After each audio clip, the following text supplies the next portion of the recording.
We are truly honored to welcome Sudha Sukumar, Chairman and Managing Director, Brio TV and Brio OTT, a visionary who has redefined women's-centric media through Brio TV, India's first exclusive women's-centered entertainment channel. And you bring inspirational journey and commitment to empowering women through bold, meaningful storytelling and remarkable Brio TV stands as the vibrant platform to celebrate the voice, journey and the strength of the women for all of the bones. We are privileged to have you as the part of Iconics Women Excellence Awards. We are warmly welcome you, ma'am. Thank you, sister. Thank you so much for the delay. Thank you so much.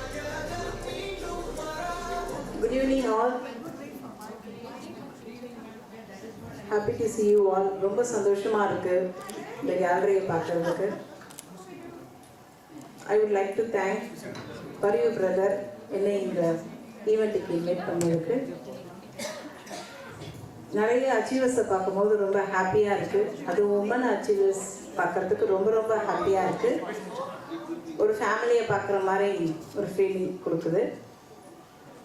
My best wishes for all the awardee. உங்களோட ரெஸ்பான்சிபிள்ஸ் இங்கே இன்னும் கூடுது. நீங்கள் future ஜென்ரேஷனுக்கு ஒரு இன்ஸ்பிரேஷனாகவும் ஒரு மென்டாராகவும் இருக்க போகிறீங்க. Madam Mahalakshmi ma'am, Deepa ma'am சொன்னது தான், ஃபெய்த் அண்ட் பேஷன்ஸ் ரொம்ப முக்கியம். அதெல்லாம் ஃபாலோ பண்ணி தான் வந்திருக்கீங்க.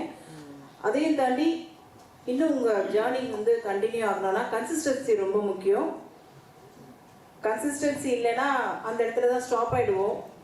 சிம்பிள் லாஜிக், ஒரு ஹேர் வளரணும்னா கூட ஆயில் போடணுன்னா நம்ம வந்து போட்ட இன்ஸ்டண்ட்டாக ரிசல்ட் எதிர்பார்க்குறோம். அங்கே கொஞ்சம் நம்ம ஃபெய்த்தும் பேஷன்ஸும் இருந்ததுன்னா கன்சிஸ்டன்சி கண்டினியூவாக எதுவுமே 3 months ஒரு டேப்லெட்டாக இருந்தாலும் சரி, ஒரு எக்ஸசைஸ் ஜிம்முக்கு போகிறதா இருந்தாலும் சரி, கன்சிஸ்டன்சி இருந்தால் மட்டும்தான் நம்ம என்ன ரிசல்ட் எதிர்பார்க்குறோமோ அது கிடைக்கும்.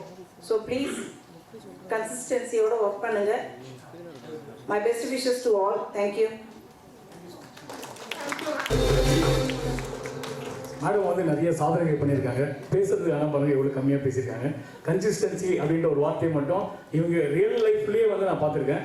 ஒரு 8 கம்பெனி வச்சுருக்காங்க. 8மே வந்து செபி ரிஜிஸ்டர்ட், ஆர்பிஐ ரிஜிஸ்டர்ட். அப்புறமா வந்து இப்போ ஒரு எக்ஸாம்பிளுக்கு சன் டிவி எடுத்திங்கன்னா கூட அவங்க ஒரு லைசன்ஸ் தான் வச்சுருப்பாங்க சேட்டலைட்டில். இவங்க வந்து அதுக்கும் மேலே வந்து ஐ ஷாப் அப்படின்னு சொல்லிட்டு நம்ம சென்னையில் நிறைய ஷாப்ஸ் இருக்குது. அப்புறம் மெட்ரோ பீப்பிள்னு ஒரு தமிழ் டெய்லி இருக்குது, அது ஆர்என்எல் ரிஜிஸ்டர்டு, சேட்டலைட்டில் ரிஜிஸ்டர் பண்ணி பிஓடி வச்சுருக்காங்க. அப்புறம் வந்து செபி ரிஜிஸ்டர்டு வந்து இனோகேஸ் லிமிடெட்னு வச்சுருக்காங்க. இன்னொன்று வந்து ஒரு இது மாதிரி இவங்களை பற்றி சொல்லணும்னா சொல்லிகிட்டே போகலாம். பட் வெரி என்ன சொல்கிறது, ஹியூமனிடேரியன். அவங்க வந்து டவுன் டு எர்த் பர்சன். உங்களுக்கு என்ன சப்போர்ட் வேணாலும் அவங்க சேனல் மூலிமா பெண்களுக்கு இந்த சேட்டலைட் சேனல் ஆரம்பித்ததே விமன் எம்பவர்மெண்ட்டுக்காக தான். பார்த்தீங்களேன், அந்த ஒரு சேட்டலைட் சேனலுக்கு 10 கோடி ரூபாய் டெபாசிட் பண்ணால் தான் வந்து உங்களுக்கு லைசன்ஸ்க்கே ரெடி ஆகும். அவ்வளோ தூரம் ரெடி பண்ணி அதை ஜென்ரலாக இல்லாமல் விமன் எம்பவர்மெண்ட்டுக்காக அது ஒர்க் பண்ணணும்னு நினைக்கிறாங்க. Hats off you ma'am. Thank you so much. நன்றி மேம். தேங்க்யூ.